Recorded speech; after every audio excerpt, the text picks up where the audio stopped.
So with the deal with Ukraine then, yeah? Yeah. It's good to see. It's not good to see, even though I should never say that. It's a satanic shit in the world is still going on, right? Mm-hmm. Everyone's looking outside for the devil. Where's the Antichrist? Where is the devil? Mm-hmm. Embedded into your human fabric. That's where it is, in decisions that get made. I find it really difficult to forego my education that we're taught in public schools how to sit down and not fight one another and try and talk through our differences to find the best route forward. Mm-hmm. No violence, no this, no that. Mm-hmm. But yet, somewhere along the line, in colleges around the world, they must be teaching leaders that you use weapons and human shields to go in to get what you want. Now, this whole situation with Ukraine, man, that's fucked up, isn't it? Now, there's multiple ways that it can look, right? Now, I'm not sure which one I'm going to rest on, but even still, there's multiple ways that you can look at a situation, yes? If we just narrow-mindedly look one way, we'll see it one way. And then we just stay channel vision, yeah? And we just focus in on it, and then we block out our sort of receptors to anything else. But in order to be human, we should know that there are more than one way to look at things. And the only way to really investigate anything in society is to be open. It's no good being a detective and you home in on someone that you think it is when the evidence points in a different direction, and you ignore it, and then you start making the evidence fit to this narrative. So if I do some of my own thinking, there are three ways that I can see this. One, it's all over the involvement of NATO. That's one way. That's current understanding that this argument is over NATO. Or this could have been orchestrated deliberately with an enemy in disguise, being Russia, and there being one on the other side, and they pretend that this is a situation in order to get Ukraine in a position where they have to start dishing out resources. That's another way, which then you have a pretend enemy. On both sides, you have a lover's tiff, and then you're able to somehow get them into a deal of giving up their resources. And all of that blood that has been shed for this, it is human sacrifices. This is what it appears to be. Now, I'm not saying that this is accurate. I'm just saying that this could be a possibility. And why do I lure down this way? Well, because Ukraine had nuclear weapons once, and now they do not. How did they come to no longer have nuclear weapons? Because if they had nuclear weapons, this situation would not be happening now. And what's more, there are multiple ways that we can go without having to go to war, without needing to send rockets and blow either side up.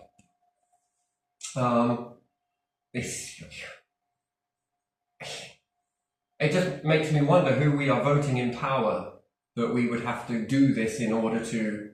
Because at the end of the day, it's Ukraine that are in a no-win situation no matter how this progresses.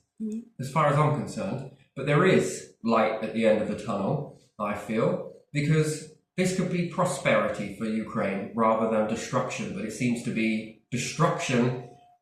And is this all... They have oil fields.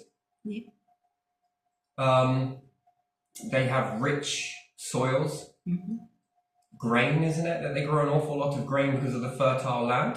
Ukraine has that. So they got a lot of treasure. And it seems like the easiest way, doesn't it? Well, doesn't it? Go in and blow up, cause a situation, and then, let's play tug of war over them. Which is very weird to me. I find this whole situation just absolutely disgusting, how many lives needlessly need to be killed in this.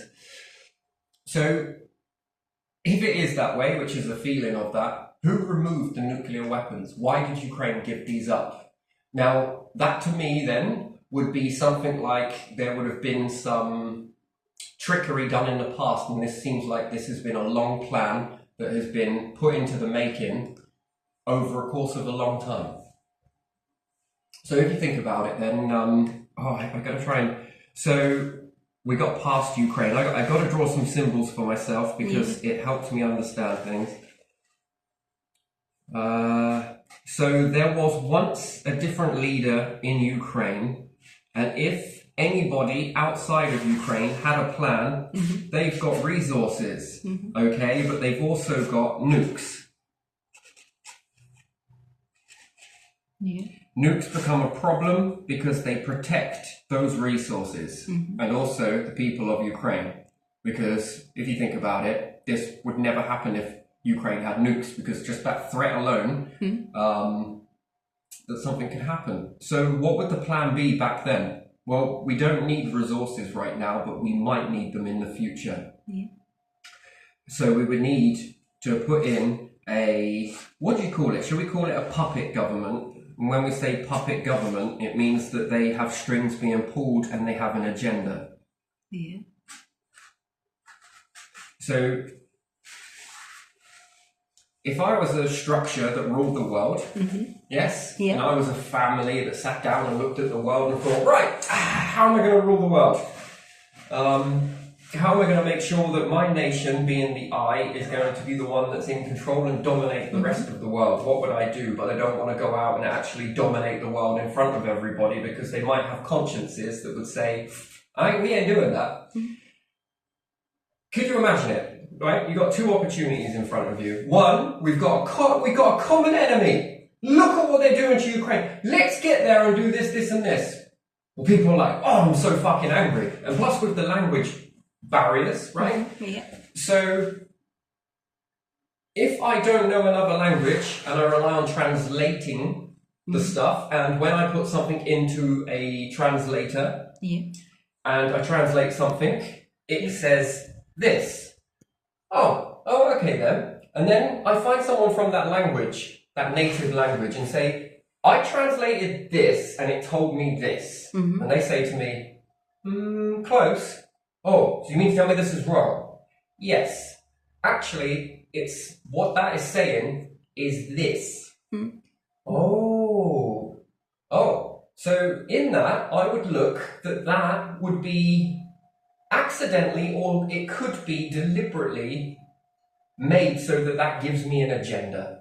Yeah. So that makes me think something. That focuses me to formulate an opinion that always sides with this side. Yeah. Yes? So then me being in the country would know no different then, because I just rely on this, happen to inform me wrong around the moral idea of it is sort of accurate, but there's a bit more missing to the information that's not quite as what is being told in the translation. So we've got separate languages for a freaking good reason, right? So that propaganda doesn't work if everybody knows how to speak a different language. Yeah. So after the war in Germany, everyone's like, oh, we should start learning German. What does that do? It stops propaganda. Yeah. You can't really have propaganda because it's like, you can listen to what is being said there. Now, what we've also got is differences in internet browsers. Yeah. So we've got one browser here, we've got one browser there, we've got one browser there. So it's already complicated enough as it is when I've got news articles, yes? Yeah. So if I have a news article here and I go to the BBC, they're going to tell me one version of it. Not exactly accurate, but it's going to be one version of it. Yeah. And then if I go to ITV, they're going to tell me something similar. Baseline's going to be the same, but it's going to be very similar to the BBC. Yeah. And it's going to be also similar to the other one. But with these differences within the common theme of things, it puts a narrative out. But also with so many differences, it's hard to know who's telling the truth, right? Yeah. So, again, investigating this stuff. But now, let's muddy the water a bit more. Let's say I've got a browser that's Chinese, I've got a browser that is Russian, and I've got a browser that is English. And I know how to speak all of these languages. Yeah. I'm going to hear a news report come from, let's say, UK, let's say China, let's say Russia. Yeah. Their news is going to be telling me propaganda of X, Y, Z enemy. Yeah. These ones are going to be telling, if I have this browser and I read their news, X, Y, Z. Enemy. Enemy. Enemy. Enemy and ally, right? Enemy and ally. Enemy and ally. Who's who? Who's what? But is that going to give me more of an informed decision? If I blindside myself and don't listen to anybody else, the C and the R, yes? Yeah. And I only listen to UK, I'm going to have to rely on the fact that they're going to be telling me everything that is truthful and it's not biased to Britain. Yeah.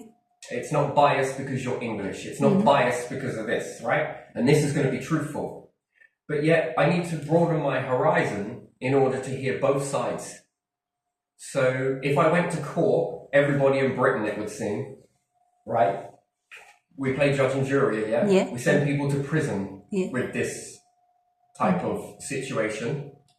How can I get an informed decision? That's like the judge and jury only listening to the defendant. Yeah. How can you judge fairly when you've missed the rest of the evidence? And even then, it doesn't mean that it's going to be true or not, because there could be an agenda. Well, let's say the UK and Russia are pretending to be enemies, but they're not. They're just pretending. And this back and forth would then leave Ukraine in the middle, right? So, I'm a hero, they're the enemy. No, I'm the hero, they're the enemy. Ukraine is so far in the middle, who are they going to believe? Well, in actual fact, it could be that they're both the enemy and both the hero, but actually got an agenda because they want oil.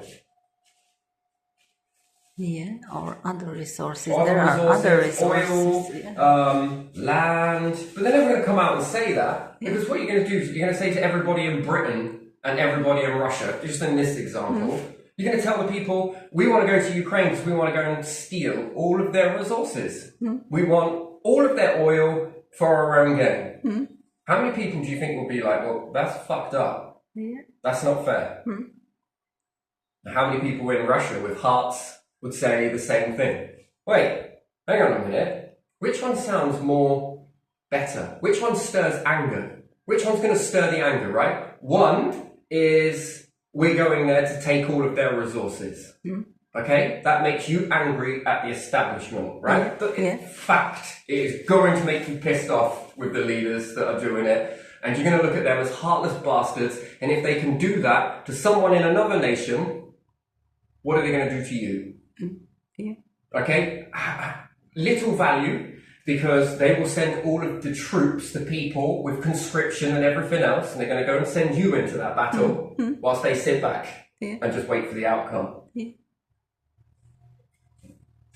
Okay, it's a really big picture, right? Or is it easier for both sides to blame an enemy?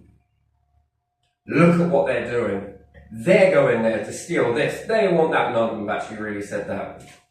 It's all about freedom, democracy, and all the rest of it. If it was truly about freedom and democracy, it'd be Ukraine. What do you want? Yeah. What's an outcome look like for you? Okay, so which one pisses you off more, that makes you angry at someone to get you to do something? And everybody knows that anger can drive you to do some really, really strange things. Anger stops you from thinking. Also, fear.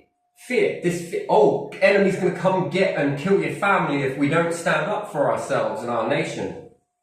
Which one pisses you off the most to make you not question anything and go 110% in with all of this rather than using any of this? Which one? Well, which one will do that? Having an enemy, a threat, fear, anger, hatred, and now you've got a target to direct it towards. Yeah, that all does it, doesn't it? Yeah, that does that. Yeah. What about if you say that you're going to go and steal a load of resources? Just say. And you are going to be forced in, basically, if this is what it's about, and this is the general thing that's been hidden, because we've got some apparent clever people working the stage, you are going to be forced into a battle to go and get me some resources. Yeah, either give me resources or You're fight. going to be forced into this war. Yeah. You are going to lay down your life. You may not come back from it because we want resources. Which one gives you the outcome? I mean, if you were told that, you're going to go there and take this. When we have this such high laws on theft. People will protect themselves, won't they? Okay, so theft. Yeah. You call it what it is. Theft only works inside your country, but outside your country, it's not called theft. Say it how it is. Say it how it is. That's if this is going like this. But in order to wonder if it is, then we go back to this one. So which one to you would cause you more anger to say, I will go and lay down my life? Which one does it? The fact that you're going there, you are going to go to Ukraine on the front line and you're going to defend them. Yeah, you defend them. Because of the bad enemy. Which one are you going to go there and pretend to? And now we need to stay there because you're going to need protection now, aren't you? Just in case they come back, right? Fear. But in return, I want this. I also want this. I also want this. And I also want this. Right? But that's when they come later after, isn't it? Yeah. First is the threat. At No, least no. they create it. Well, no, the threat comes later once you've diminished. They had nukes, right? But they gave up nukes. Yeah, it was agreement with some countries, including Russia, that they will gain independence, and part of the deal was to give up nuclear weapons. We'll give you freedom, but you must give up your nuclear weapons. Yeah. Oh, Britain, do you want independence? Give up your nukes. Fuck that. Denuclearization, Britain. Come on. Everyone in Britain, come on, give up your nukes. Come on.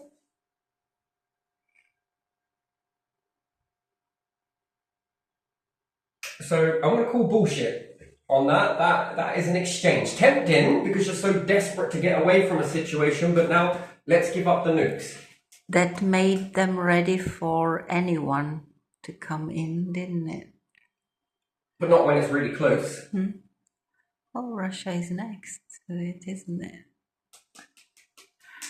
Europe on the other side. So I'm going to give you the illusion of freedom for you to give away your nukes, which counteracts the definition of why people have nukes in the first place, to ensure their freedom and their way of life. Yeah. That guarantees it. Although it's sick, that's the way humans operate, right? So now this is, to me, this starts to, now I'm reading this as sinister. So give up your nukes in exchange for, that would look like a long-term plan, strategy. Yeah. War is strategic, yes? Yeah. This is how it is? Yeah. Fucking hell. And what if another nation would find this out, that they know that this is why they did that? Are they going to go in and defend them, or are they going to use this to also get a piece of that pie? They will see what's there and use it. They will take piece of a pie, probably. So Ukraine have give up that, but yet if they'd have kept hold of that, they would have got their freedom anyway. Freedom is an illusion. Now, if we break this back a little bit further, yes, whether this has been set up, orchestrated this way, and then there's a pretend war go on because of the enemy and different things like that, but it's bollocks, it's over resources and who should be allowed to get that, because then there's domination. And again, if you own a load of land here in Britain and I find a load of resources underneath my land, does that belong to me? Does any of those resources belong to me? No. Well, the land doesn't even belong to you because the council tell you you can't do this, you can't do this, you can't do that, you can't do this, and then you wonder why people don't buy land here. Yeah. You can't do shit all with it. You're controlled by the council, okay? Which we claim to be in a democracy. You see, if I was leader, I would walk back on some of this. Yeah. No, I wouldn't walk back on it. It would be made that you do what you want with your land. You have to apply for planning permission if you want to build anything. But if you want to make heads and tails out of the land, you're free to do so. If you want to live on it, go right ahead. Because, you know, if you're going to live on it and you're going to dwell on it, there could be room for me to charge a tax, which might seem a bit fucked up, but tell me, that tax could go on to do something else. But other than that, if you want to build a holiday park on there and people want to live in the holiday park all year round on your land, go for it. But, you know, we're going to tax per lot. Yeah. That's what we're going to do. Here, we'll even give you some bins, we'll give you some of this, we'll give you some of that. If people choose that style of living, it's slightly a bit more cheaper. Well, this takes care of many things for me. Housing crisis. You get a little bit more tax in the pot. That can then go on to be building hospitals, getting into space, the transition from fossil fuels over to more sustainable shared resources. Okay? So I'd walk back on that. But anyway, if you did, as it stands, have any resources in that land, does it belong to you? No. It belongs to your government. Because it's their land, not yours. Even though you've bought it, it's not your land. It's theirs. So we got that. That's what we got here, okay? So when we look at that, that's really absolutely pathetic as far as I'm concerned, that this whole... And then when we look at nations and we say, oh, this is my oil, this is my gas, this is my stuff, this is mine. Well, why is that? Well, because of geographical location. Right. Okay then. So how many other nations have found mineral content or resources but are not publicly saying so? And in fact, they are not even admitting it, because the first thing that seems to happen is when you've got resources and you don't have much of a military and you don't have any nukes, what happens? Someone else counts. Someone wants it. Yeah. And why do we have nuclear weapons here in Britain? To protect our resources. Yeah. So when we look at that, this is what it's all about, and then we convince another nation somewhere along the lines to give up and go denuclearization. Yeah. Why? Don't make any sense. Doesn't make no sense to me whatsoever. Now, the Earth, when we start looking at it as one planet, as opposed to keep looking at everything as individual, because that's what we're doing here in Britain. Oh, look, it's our country, it's our country, it's our country. Technically, it's not. Didn't we travel from Georgia, Kavkazia Gori in Russia, somewhere down near Russia? Didn't we leave from there? Before that, didn't we come from Africa? Yeah. Okay, all right then. But we didn't like it there, so we travelled here. Americans in the beginning didn't like it, the ruling in Britain, so they went to America and built up America. Wink, wink, nudge, nudge, prisoners were sent to Australia. Yeah. Slowly but surely, we begin to dominate Spanish and Portuguese went to South America, So, yeah. So in the beginning times, it was, no one was so brought up on the fact that we stick a flag in it and that belongs to not your nation. It ain't your nation, it ain't your country, it's somebody else's apparently that play power. Anyway, so let's look at the world as one. If we look at it as one, I mean, it's spherical, so we could use that as the O-N-E. So we could look at the Earth as one, couldn't we? Yeah. And if we were to look at that as one, and if we were to share the resources, we wouldn't have this problem. We wouldn't need these things. Yeah. Are you still going to be Russian in this? Yes. Are you still going to be Australia in this? Yes. But what is the difference? There isn't. And if there's no difference, there's no fear. If there's no fear, there's no war. If there's no war, there's no casualty. There's no satanic bloodshed over this stuff, because that's what happens. Blood is being shed over this, and it's needless. Ukraine, what do you want to do with these resources? Problem is, you've got to a point where these are going to need to be shared out. What's your price? Well, one nation will say, well, we don't pay this much. And another nation says, well, we don't pay that much for it. We pay this much for a barrel of oil. But you never know. They might fear that Ukraine might say, well, for this barrel of oil, considering your money is this much, we want $50. We want £100 from you. For you, we want 600 euro. For you, we want 40 ruble. China, Zen, is it? Yen? Yen. I think it's yen, isn't it? Maybe, or is it Japan? Not sure. I'm Anyway, not sure either. Yen? so, we want this much. Huh? And then, does that make us in control? Be controlled by somebody else? Again, is that what fear is? Because controlling individuals do not like to be controlled. It's something that they never feel, and it puts a very bad taste in their mouth. Control someone who is controlling you. Yeah. Two wrongs don't make a right. Watch the reaction. It ain't pleasant, because you begin to learn from them and grow. You get what I mean? They don't want that, because somewhere along the line you need, masochist, sadist. Yeah, that is very morbid, but still, isn't that? This is what it all boils down to: is control. It's what it is, and then there's a potential they could say, no, I'm not giving you any oil because you didn't do this. And if this is what it is all based over, we're taking the easy way out, aren't we? What happened to nations that wanted to really stride towards those difficult times? To find new ways of making cars function, to find new ways of making propulsion.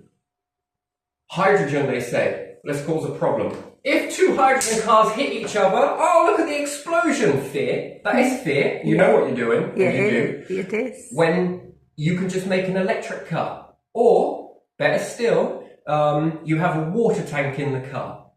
And you have a device that's in there, and as the car is moving, it is only taking what it needs to power that engine. So in the event of two cars hitting each other, this is not going to do much. Or you make electric cars and you use the hydrogens to charge the cars. It's very simple, really, isn't it? Yeah. Fast charging, battery swap outs, all the rest of this sort of stuff. This is so easy to be done. It's not different from now, when if you went with fire to fuel station, it would blow up as well, wouldn't it? So Pretty much. Yeah. So it's not different. If you had some hydrogen station, there would be rules how to go there. Making a very, very big problem out of nothing. We've got corporations that are so freaking greedy when it comes to electric cars. Oh, let's put loads of money on it! Why don't you just keep them at the same price as what you're selling petrol cars at? Yeah. Why does it have to be more money when there's less in it? It's because of your greed. Yeah. And then I would ask companies like Tesla and anybody else, are you doing this deliberately? Yeah, why is Are it you so doing it expensive? deliberately, or is someone making you do this? There's the question I got for you. Why does it have to be so expensive? Well, there isn't enough batteries. Right. Okie dokie. That's one part of it. There's not enough resources, not enough mineral content. That's just one part of it. That's one particular Yeah. brand of battery, though, isn't it? Is there any difference in making the, how do you say it, carrossery? The how it looks on the outside and the construction of it? It's not different from fuel car, is it? the outlet. You casing. just need different engine and way how it moves. So half of it is already like made. You just when you change take the remote technology. control cars, Yeah. how many different batteries have you got that you can put in there, and how many hours do those batteries last? Yeah. Right? When we understand that, and then when I've taken those remote control cars and I have stacked water on top of them, because in before even electric cars I think were even existing, I was drawing and drafting up some documents to convert a remote control car to go over to people in, I believe it was somewhere in Africa, Papua New Guinea, somewhere like that. Yeah. Where this little girl had to walk many, many miles to go and get water for her very sick little brother who doesn't have any parents. Yeah. And she was walking very far to do that. Yeah. So, with that, I took action. And I was trying to make an electric car that was capable of grabbing large amounts of water so she didn't need to travel all that way and carry that such heavy load continuously every day. So there would have been enough to go there, pick up some water, bring it back, pick up some water, bring it back, and then there was also desalting seawater, converting the ocean into fresh drinking water, considering that most of these places are surrounded by salt water and seas that are rich. Yeah. And a way of extracting this, which then formulated onto space, which goes to Europa, which then collecting water, more moisture that is separate to Earth. Yeah. Very nice. And start storing it for future generations in order to ensure that humanity live on past any extinction that is already there. Yeah. Plus, with this whole electric car, so taking remote control cars, keeping the batteries as they are, what can they take in terms of weight? And how many bottles did I have stacked on these remote control cars and then have them operating for until the batteries ran? Yeah. And they were quite capable of taking stacks and stacks of bottles of water, the 2.5 litre bottles. Yeah. And there were small batteries, very small. Very small batteries. Yeah. And there were different types such as carbon, zinc. There were many of them, many different batteries. And they all gave a slightly different result, however, successful. Yeah. Now, in terms of what type of batteries do you need inside a car, you don't just need lithium batteries. So the whole rubbish to me on you just need lithium is not true. Right.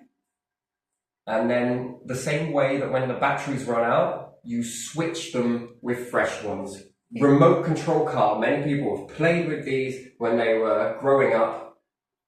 You got to start somewhere. It's not horse and cart. It isn't hydrogen propulsion. It's not petroleum. Get with the times. Stop living in the past, they say.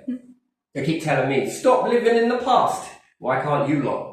Yeah. When I see you leaders walking into a new future where it doesn't need bloodshed on all of this, where we get to space and start bringing in resources that is shared among everybody, are these not the nations that I see that Russia didn't go all the way to Venus with Venera probes? Yeah. They started first. Are these not the pioneers of beginnings of space? Yeah. Is your nation not the ones that went to space, landed probes on other planets, started drilling into other celestial bodies in our solar system? They were first on moon, weren't they? Even though without people, they were first on moon. Is this not the same nation where America puts people on the moon, has gone to Mars, where we can't start taking resources back from these places? Not yet. Going to keep on pausing. Where is this? Where is that? No, because we've lost our focus on this, and it's about me when everyone's trying to teach me that I need to move my mindset and I need to focus on positivity and I need to move away from my past and I'm not my past and all of this sort of stuff. Okay. Why are we focusing on war and bloodshed? Why are we not focusing on the stars? Yeah. Why are we not collecting all of these resources? Why are we not going to search for mineral content? Why are we not looking for abundant elements that can be utilized for transportation? We use hydrogen to get there. Yeah. Why do we not have batteries being charged from the hydrogen if we're so worried about them exploding on motorways and everything else? But it's about the people. When, in history, has anyone ever listened to the people? Yeah. When? Never. But yet, when it comes to oil, you're listening to the people because they don't want these new cars. Being a leader, doesn't it mean that you have to do some things that go against that for everybody's benefit? You have to take those hard roads. To lead people, to explain, to be the leader means to show the way somehow. Find the way, show the way. Why do you think people are cutting down trees left, right and centre? Just in case we meet our extinction, no other humanoids are going to rise up after us. You know, I think that's why they're cutting down if all life seems to stem from these forests and everything else, isn't that why they're going to keep on cutting them down so that there is nothing after us? You don't think? But it seems like they're cutting them down like they've got an agenda. If people want you to stop doing that, would you stop? No. No. But when it comes to petrol cars, Yeah. That's different. it's a different story. Yeah. What about when people want something from their .govs Yeah. to do something, or to stop doing something, or stop putting poisons in water or food or whatever it is? Where is that? That is terrible. Seems like we're talking on deaf ears, right? Yeah. Yeah. But yet when it comes to petroleum, Yeah. Which Polluting then supports water. war. And yeah. which then is causing CO2 rising, Yeah. according to this, so we have to pay a tax over to it. This is then all forgotten. Yeah.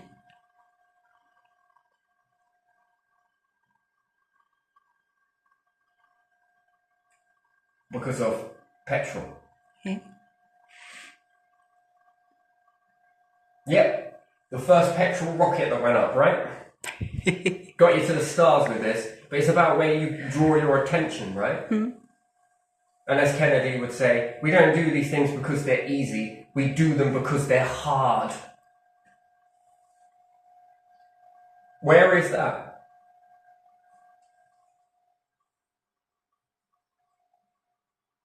You know, we got a problem with some of the gases in our atmosphere. Where are the underground farms then? Where are the underground forests that are open all year round? That wake up when the crops on the surface shut down? We do not hibernate. Yeah. So wouldn't it be a bit logical for humans to keep trees and forests awake? But in order for them to be awake, they need a house. Much like humans, in order for you not to hibernate, you need a house, you need warmth, you need water, you need this, you need that. Why are we not doing it? Why are we cutting down even more trees, you think? Oh no, look at all of this, we're running out of gases. But the corporations are still cutting down the forest to make way for palm. Yeah. We still cut the hedges at the side of roads. Let them grow. Let them grow tall. Let's see who can get the tallest hedge. Well, it looks a mess. I don't really care how it looks. It will look a lot more messier. It's better look at something that's messy than not be here at all. Why? Well, because we favoured money for the short-term gain. Because it seems that we have leaders that only care about their own existence. Yeah. They don't have any foresight to look beyond their own selfish existence. All they care about is the here and the now. You know, my family used to say it'd be scientists that kill us. I don't think so. I think if we keep going on this trajectory, it's going to be the very leaders that we apparently put into power to protect us all and to come as great big idol saviours. Because we're becoming so irresponsible about who we let into power. And it seems that it's all ego driven. Who's the best? Who's the best? Who's the best? Who's the best? Yeah. I don't want to know who's the best. I want to know who can prolong life the longest, the furthest. Not just your nation, but everybody else's. Don't you? Yeah. I don't want to know which ones can control the best, which ones can dictate the loudest. That's not it. I want to know which ones can preserve humanity. Not a few, but all. I want to know which ones, and then what? We're building bunkers for a few. The ones that have never worked a day in their life. They call politics work. They have never truly gone and got a dead-end job in their entire lives. And these are the ones that will take the taxes, build the bunkers, and the first ones to go running in it with these wars that they create over resources. Never once have you put into that tax pot and claim you know what hard work is. And there, does the world need another rich person that went into money followed by money, went into money followed by money? Because to me, no. We got enough. I think we got more than enough. Who made you chosen? You're not chosen. Well, I'd rather not be chosen than a fucking idiot that keeps walking through life blindfolded, not giving a shit about anybody but my own selfish existence. That's terrible, man. That is absolutely terrible. Yeah. And when is the world going to wake up to that? This seems sinister as hell to me. This seems satanic. This seems like, you know, the devil that everybody's always searching for. Or I guess, if you keep looking over there for the devil and underneath that rock for the devil and in this person the devil, well, you won't be seeing the devil tactics right in front of your very eyes, unfolding because it's been drafted in a very long time before you know their family have passed this little secret on from one to the other, to the other, to the other, to the other, to the other. And then it's individuals such like Ukraine and the people in Ukraine that are suffering in this. It's not acceptable. And it's not just that, it's people in Russia that are suffering in this, the soldiers that go back in the boxes on both sides. And if we join into the pot as well, and Europe joins into the pot, and America joins into the pot, is that a sacrifice that you're willing to make? Or would you much rather sacrifice your life going towards space?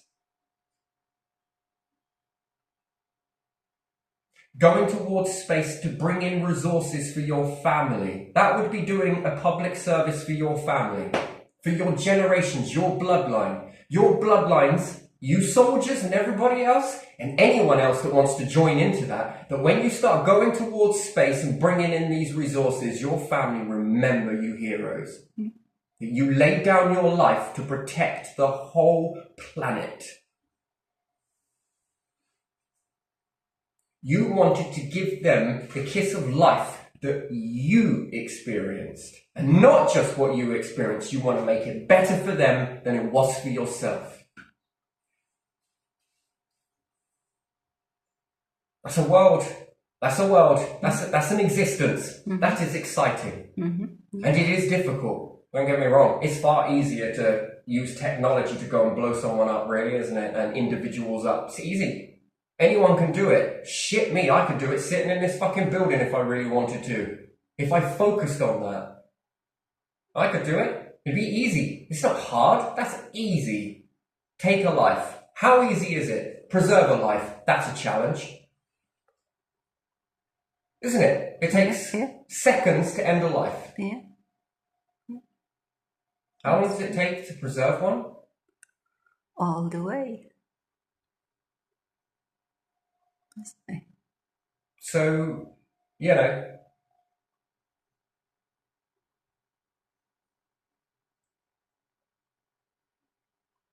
so we could look at this how we can see it now and say the world needs to start sharing equally the resources all the way across the planet, and it needs to be shared equally. Oh, we don't know how to do that. No. It's not that you don't know how to do it. It's pretty obvious how to do that. It's just you don't want to do it. Because then there's no singularities then, is there? No one's special. No one is special than anybody else. Well, yeah, you are. Everybody's special, and then begin to cherish everyone as special in the same mix. Regardless of background or geographical location. Regardless of what nation you come from, where you stand, what flag you're under. What part of your nation you come from, what state, if you want to call it that, what county, if you want to call it that, what do you call it in your area for the different areas within the areas?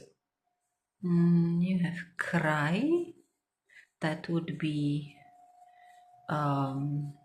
like Norfolk, and then you have... But what are all of those called? Separately, what do you call those when they're all divided? We call them counties here. Yeah, that would Some of us call them states. Some of us, I think Australia say states as well, don't they? Could be wrong. Canada has provinces, for example. Provinces, yeah. There's another. Yeah. Czechs have kraj. Yeah. I don't know what they're called in EU.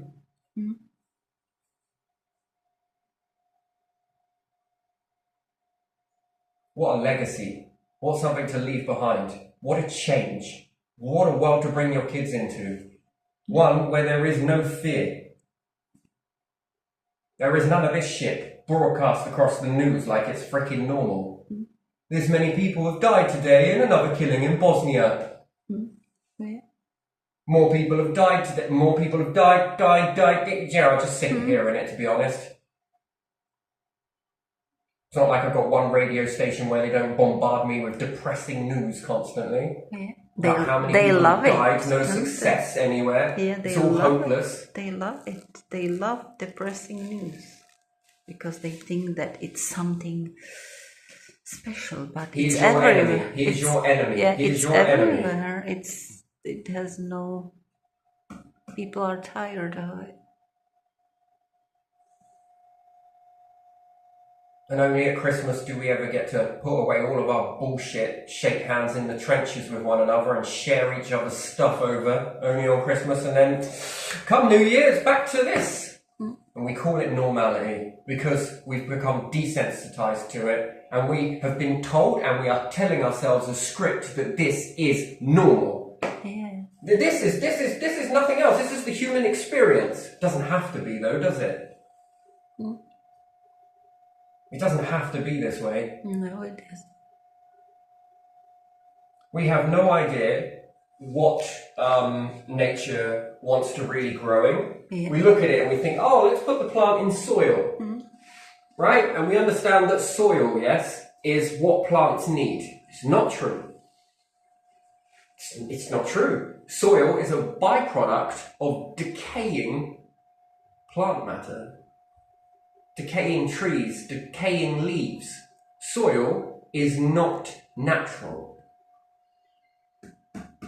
Do we honestly think that soil is it? I think, what about if we grab some moon, let's say soil, bring it here. It's not soil, but the debris on the moon, the dust. Bring it here in a bucket. Have we got any Martian dust, have we? Have we got any Venusian dust? Have we got any Mercury dust? No? We've got no dust. We've got anything from Io, have we? Do we have any other soil from any other planet in big bulk that we can make a greenhouse, mix this up with soil and try and grow plants in it? No, we don't. That's weird, isn't it? We rely on it. How do we not know that some of that stuff, the moon especially, if the moon is made from similar compositions to the Earth, then that would mean that that is a time capsule of what modern Earth would have been like back in time, early Earth. How do we not know that nature didn't thrive in that stuff? We don't do it. It's like nature saying to you, do you like decay and death? Do you eat it, do you? Do you like your own shit? Well, no, we don't. Neither do we. We just make good out of a bad situation. And the more it piles up. But we do have this thing where it all changes quite a bit. It's a good job the Earth is really change, hence weather and hence land masses. And nature begins to take hold with more of this soil. And then, aren't we really learning then? Aren't we really learning a lot of stuff? We're teaching nature, here's some moon rock to grow in, some moon dust. How does it fare up? Does it make the crops bigger? Does it make fruit bigger? Can we feed more of a nation off of this? Same plant, but more punchier fruit. Yeah, maybe we can. When humans go to the moon or a different planet or space, do you take plants with you so that they can experience that too? When I'm pretty sure that we are going to rely on them to evolve in those situations as much as humans need to evolve and adapt in those situations. But again, that superiority, humans only. Yeah, yeah. It's, you know, I think this is going to end up being the demise of humans, and I think that, you know, this should be put in our educations to be understood this, that we need to be trialing and error and things, and if we plan to leave or grab this or have a new frontier, things need to come with us so that they can adapt and evolve and learn this at the same time we learn it. Yeah. After all, didn't nature allow us to all rise up on the planet? Yes, it did. Didn't it feed us? Yeah. It still does. I mean, it's such a kick in the teeth, really, isn't it? Yeah. Selflessly gives. Yeah. We just treat everything like Gives you shit everything. and take everything for granted. What else would you eat? There's nothing without nature you could eat, is there? So if we started colonizing the moon, you mean to tell me that you won't be taking nature with you? What will you be doing there? Well, it's got to adapt. Yeah. Well, before we go, we could have been doing this over the years. We could have already been getting it ready, seeing how its affects. We always worry about how we respond to space. Why are we not worried about the things, our life support systems? Why are we not worried about it? Yeah. Why do we not care? Is it we just don't think about it? Is that really it? That we just so focused on Earth being the be-all and end-all of everything that we just so overlook everything, that we are here on a fine art Yeah. museum. It's temporal. It's not permanent. Earth has been good to humans for a long time, and animals and life. Let's just say life. Earth has been good to life, but it won't continue to be forever. Yeah. And Mars, if we go there and terraform it and convert the gases and do this, this, and this, it's so irresponsible. That is irresponsible. Sure, take the gases and store them and convert them into a craft. Keep getting comfortable on these planets, because what happens when that time runs out? It's smaller, it's not going to harbour as much life as what you see here on Earth, and it isn't going to cradle life for that long. Sure, they'll say the Goldilocks zone is moving and this, that, and the other. We don't know enough to know about stars and how long they survive and what changes they go through to even be able to assume that. Oh, we just jump from one to another. That's very short-sighted. What happens if some little spanner in the works there? It's over. Yeah. It means that all of this would have been for nothing. Well, not for nothing, but from a human perspective and a life perspective and nature's perspective, it's all for nothing. It was all for nothing. You may as well have not even bothered. Yeah. Stay munching around like lions and cats and dogs and rabbits, and you just might as well have never overachieved anything. You may as well have just stayed mute. Yeah. The clock is ticking. The test is upon us, all of us. We don't have all the same opportunities. That is not true. Not at all is that true. It's got to be one of the most biggest challenges of all humans. But it seems difficult, but in the beginning it seems it. But it will get easier and easier once you learn how to ride the bike. That's all. You got to get on the bike. You got to have the confidence. Then you got to start riding the bike, learning how to do it. Then before you know it, whoosh, you're off. You'll never look back. only forwards. So this whole with the war here, man, what a waste of time.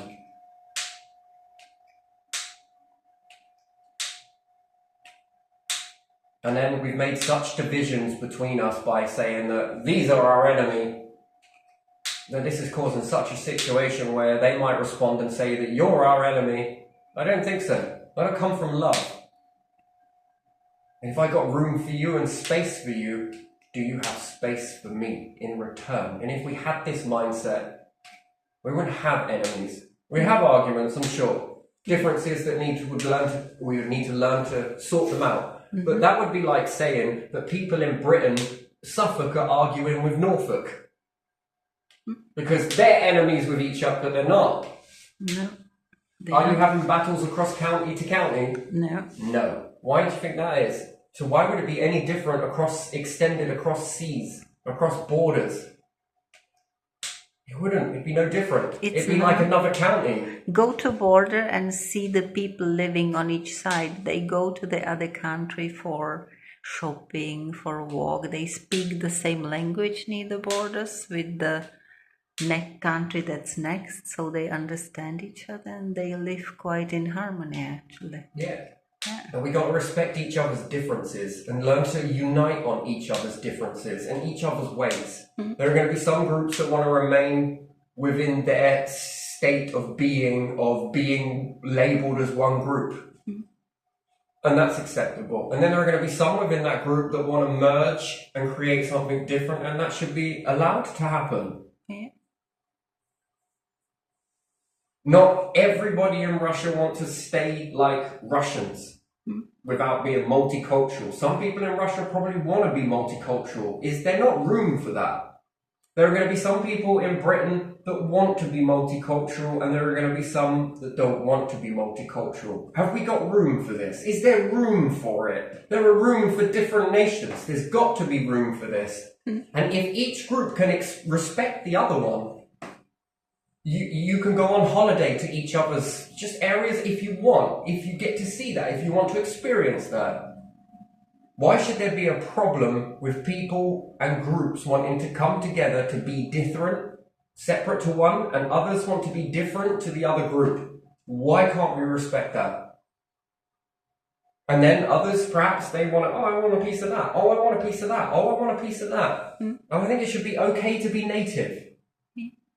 And there should be room for that. And it should be okay to be a native that leaves to go to be multicultural. And there should be space made for that. Mm-hmm. Here, this doesn't happen. Mm-hmm. And they say, here, that doesn't happen. Mm-hmm. And then it's like, yeah, okay then. All right, that's mutual. Mm-hmm.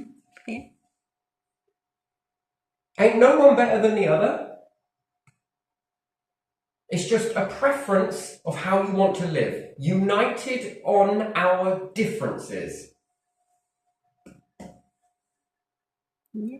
You're never going to unite the nations unless you look at each other's differences, and we keep saying, oh, none of us are different. We are different. We are. We all have different preferences, different taste. Yeah. Damn if I have a load of people come round to my house. Who wants tea? Who wants coffee? Who wants squash? Who wants water? Yeah. Are we going to sit there and have a debate? Oh, God, those orange drinkers over there. Oh, God, look at those coffee drinkers. Oh, I can't believe you drinking that tea.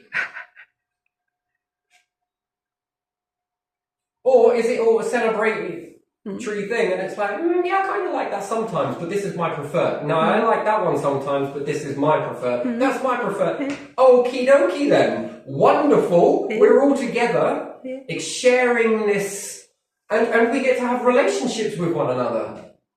We get to learn another angle of being human. That's why we go on holiday. That's why people go on holiday. Why is it? To mingle in a culture that is different to yours. If it wasn't, you wouldn't leave your own country. What's the point of me going over there when I got it here? Yeah. Ask anyone to come back. Oh, the culture's really nice. The people are really nice. That's interesting. Yeah. Be careful, because you're not allowed to say that. Gee me. We got so serious. We've got too serious. And then it's almost like we want to shit on everybody else and shoot them down to protect our own interest. Yeah. And in some way, you need masochist sadists, and sadists and masochists. I don't know. Someone's got to bow, someone's got to give and take, and is the landmass not big enough for us to have this? Is it not big enough for us to experience this in these ways? I mean, in America, there are Chinatowns, right? Yeah.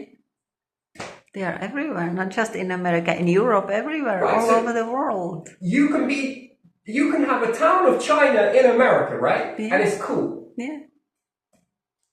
Why can't you have this anywhere else? Like this sort of acceptance of culture in this sort of, if you want to be you, just do you. Yeah. And then some people are like, cool, have you ever tasted this cuisine? No. And you go, oh my days, wonderful. You would have never have known that. You'd have never been experienced that. Why? Because I'd have never been able to afford to go to China, But China can come to you. Yeah. In this aspect, not everyone is all one shoe fits us all. I get that. I appreciate that. And then if we all began to learn to share our resources, share it,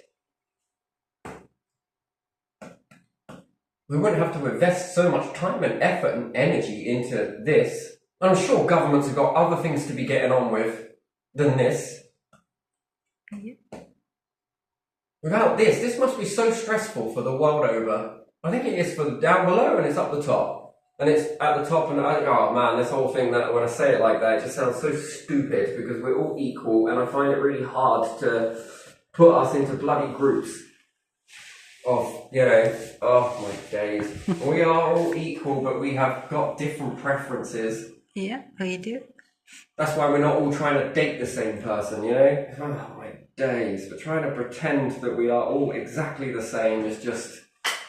But we are not. We wear different clothes, at least try from whatever's different available. Style, different taste. Yeah, we walk differently, we eat different foods, listen different music, but watch it seems different that films. human element seems to be quite the same, right?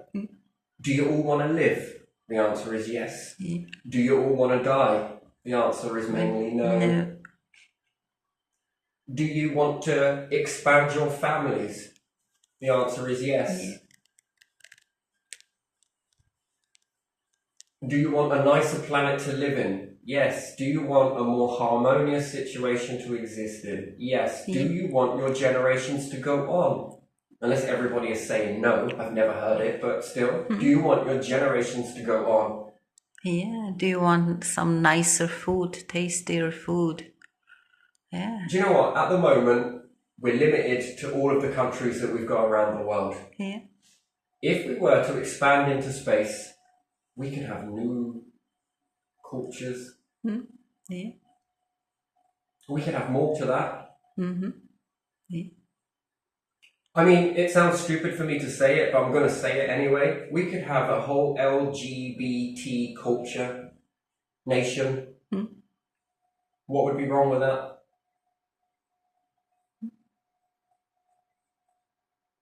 A whole new spark of another nation added to it. Why? Because there's room to do it. Yeah. And where some expand, some are inevitably going to drop off. And that is going to be a new human element. Yeah. Expanding these different ways of being. Clumps are going to clump off and group up, much like you've got different religions and you've got this and you've got that, and it expands spiritual and different things like that. You then have a place. Let me give you an example then. Everyone's really familiar with the term, a nation of Freemasons. Yeah. A nation of Illuminatis. It sounds wrong. How else could I say that? Illuminists. Yeah. You can have a nation of this. Why not? What's wrong with that? What else is there? You could have a whole nation of Christians, Muslims, and expand upon this. Mix of part Christian, Muslim. What else is there? Catholic, spiritualistic. You have Buddhist, you have Hinduist. We can have a mix of them all, where they take little bits of all of which and forge something new. A nation of it. If there's room to do it. Yeah. where it's joined to the mix of other nations. And now, a different way of living. Come try the Freemason thing. Come try the Illumineros. Come try this. Come and try this mix of religious belief. Come and try the spiritual experience. Come and try the British experience. Come and try the Russian experience. Come and try the LBGT. Is that how you say it? I think. Yeah, come and try this experience. Come and try that experience. What's wrong with that? Come and try the American. Are you straight? We can add more to this. Cool, everyone loves their labels, self-labeling, when people love to self-label themselves. The nation of science. The nation of doctors. What sort of people do you let in? Anyone that's sick. We'll fix you.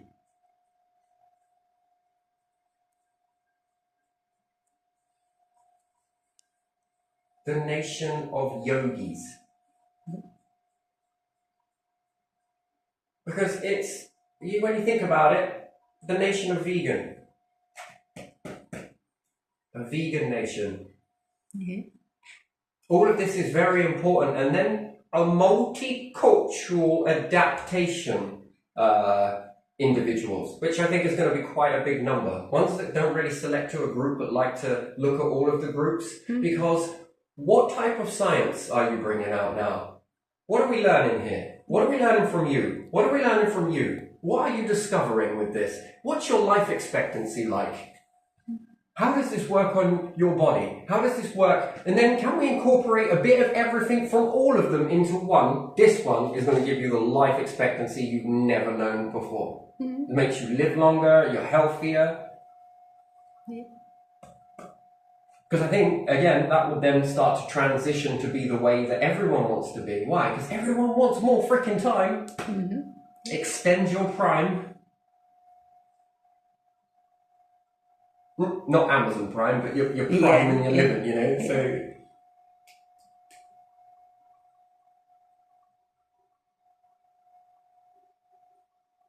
Because everyone's going to be in that, they're going to be sort of similar. I've noticed that the people are similar who are yogis or vegans or vegetarian. They have a similar preference. And then the shops begin to align. Their education may begin to align. The way they buy clothes is going to align. And then they're going to be cool with people who do it in a different way. Because there's place. Finally, I begin to fit in.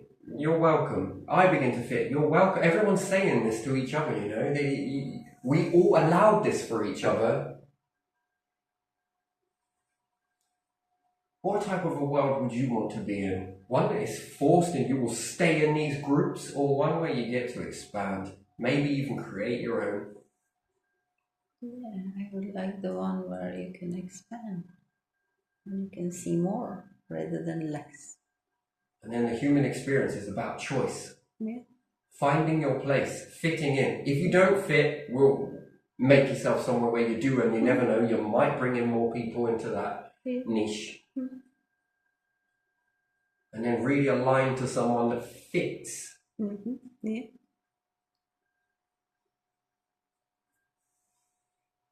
Because here on Earth, where most of it is all mine. Such a selfish world. It doesn't have to be. And if this feels positive, and this begins to charge you up, look at what we can come from, and look at where we could go.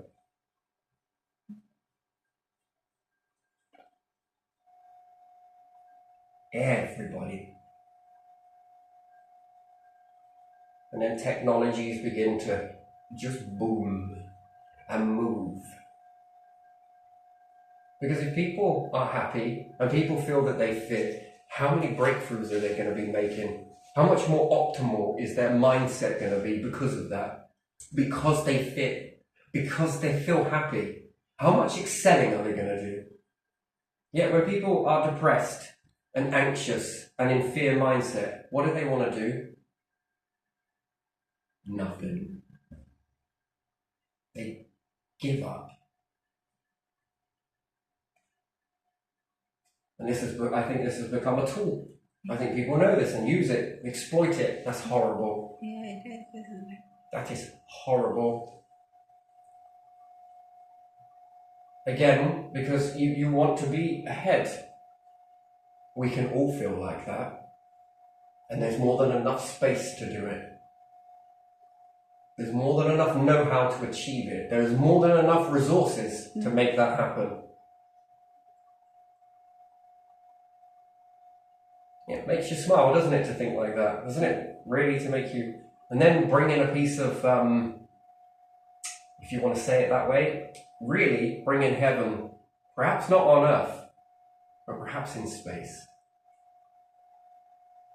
If you're religious, whatever it may be, bring in a piece of, everyone understands the concept of what someone is saying when they say bring a piece of heaven on earth. When people say that, you get the concept of that. And I think that is interpreted to however you want that to be translated into what your ideal is of heaven. It's down to you as an individual what your vision of heaven is. And what you find is people will probably gravitate to your ideal of heaven and this ideal of heaven and that ideal of heaven and this ideal of heaven. Perhaps it might not have any religious connotation to it. Some will, some won't, some will, but that's their ideal. That's their understanding of what an existence should look like. That is what it means when you say heaven on earth. Perhaps not on earth, but perhaps in space. What a human existence. Any ET fly by anywhere? Wow, you guys. Fuck yeah. Now. Yeah, ain't it something? Can we have a go? Come on then. More the merrier.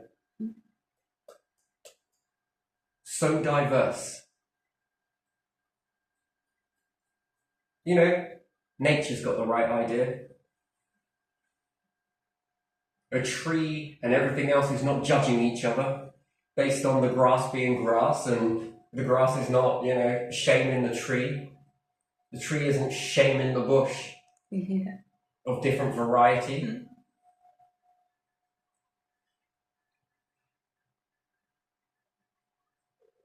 Seem to share that pretty well. The oceans, it's so diverse.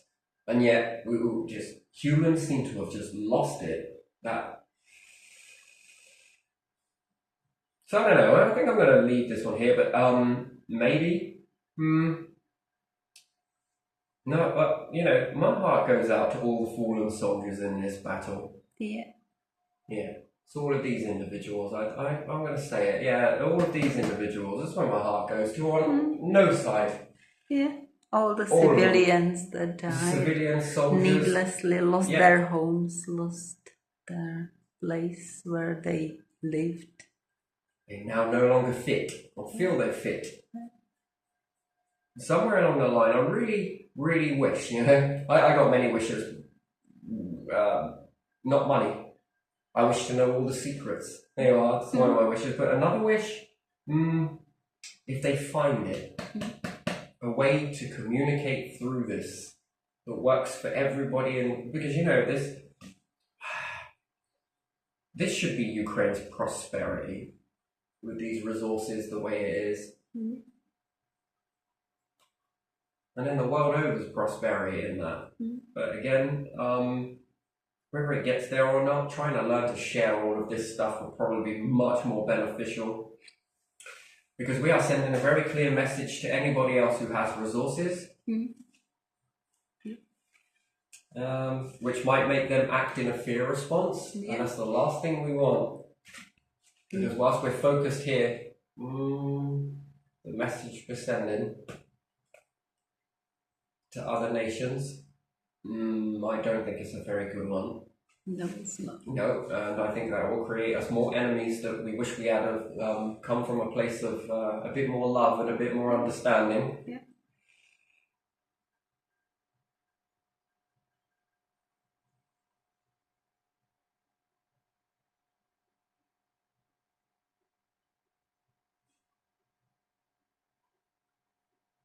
Yeah, that's what I think. So, I'm going to leave that there. I think that's very positive in that.